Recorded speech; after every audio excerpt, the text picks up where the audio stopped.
Kũrũmĩrĩra ũthũkangia na hathara ya mamirioni ma mbeca ĩrĩa yonekete kaunti ya Nairobi kumana na mbura ĩrĩa ĩrathiĩ na mbere na kura, kaunti ya Nairobi nĩtabanĩtie mũcemanio na andĩki akaru honge-inĩ itiganĩte ta rwa barabara na ũruti wĩra wa mũingĩ kwarĩrĩria kĩhonia gĩa thĩna wa mwaraho mũciĩ mũnene wa Nairobi. Mapping and repair of flood hotspots. That report will identify and map all flood-prone drainage bottlenecks and damaged infrastructure in Nairobi 17 sub-counties. They shall prioritize immediate desilting of drainage systems and repair of damaged roads, and reassess the stormwater drainage systems and recommend long-term improvements.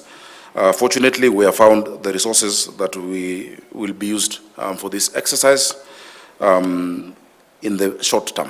Mũcemanio ũyũ ũrĩa ũtabanĩtio rungu rwa ngirimiti ya kaunti ya Nairobi ya kũrutithania wĩra na thirikari nene wĩrĩgĩrĩirwo kũrehe kĩhonia kĩrĩa Akenya makoretwo makĩũria kuma rĩrĩa mbura ĩno yambĩrĩirie. Sakaja augĩte riboti ya ũrĩa wĩra wa gwaka barabara iria thũku, gũthondekwo kwa mĩtaro ya maĩ ma gĩko, kũgathĩkwo kwa matawa barabara-inĩ na kũmenya kũrĩa ũgwati wa mĩaraho wĩhĩrĩirie yagĩrĩirwo gũkorwo yumĩte gũgĩkinya wa gatatũ kiumia gĩkĩ. Na saizi wahandisi wetu wamekaa pamoja, tumewapatia masaa 48 kutupatia hiyo mpango ambayo watakuwa pia wameangalia gharama ambayo itachukua ili kufanya what we call short term rectification, lakini pia long term tunatumia teknolojia GIS kufanya mapping ya zile maeneo ambapo lazima watu wasonge. Ndio hii mvua imekuwa ni kubwa kuliko historia ambayo tumekuwa nayo, lakini hatuwezi sema ati ni shida ya zamani tuachane nayo.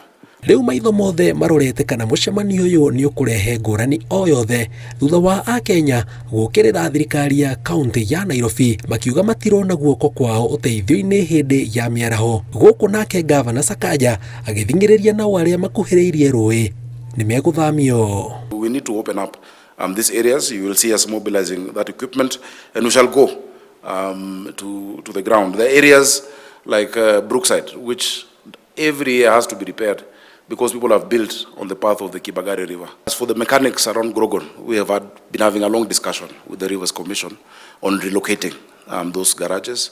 They will have to be relocated because they are right on the riparian. We declared a special planning area for the Nairobi rivers, which is 60 meters in most areas and some areas 30 meters, and that is part of what will happen. We are providing alternative land in Ziwani. Thutha wa ciĩranĩro ici, rĩu maitho mothe marorete mone kana nĩ cikũhingio na mũno makĩria kĩhonia gĩgũtũra kĩa mũiyũro wa maĩ mũciĩ mũnene wa Nairobi. Ngĩribotera Inooro TV kuma City Hall, ĩtagwo Jenga Oabwe.